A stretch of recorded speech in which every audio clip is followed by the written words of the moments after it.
ঢাকা মেডিকেলে ইন্টার্ন চিকিৎসককে মারধরের ঘটনায় হামলাকারীদের বিচারের আশ্বাসে কর্মবিরতি প্রত্যাহার করেছেন চিকিৎসকরা।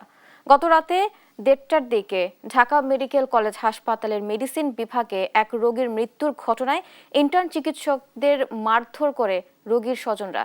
এ কারণে চিকিৎসকরা প্রায় 1 ঘন্টা বন্ধ রাখে হাসপাতালের চিকিৎসা সেবা। চিকিৎসকরা জানান, রাত 8:30টার দিকে নাজমা নামে এক রোগী জরুরি বিভাগে ভর্তি হন। রাত 11টার দিকে মারা যান ওই রোগী। এরপরই রোগীর স্বজনরা দায়িত্বের অবহেলার অভিযোগ তুলে হামলা চালায় চিকিৎসকদের উপর। পরিস্থিতি সামাল দিতে সেখানে উপস্থিত হন আইনশৃঙ্খলা বাহিনী। পরে দুজনকে আটক করে শাহবাগ থানায় নিয়ে যায় পুলিশ। এই ধরনের কাজের সাথে জড়িত তাদের উপযুক্ত শাস্তির ব্যবস্থা আমরা করব।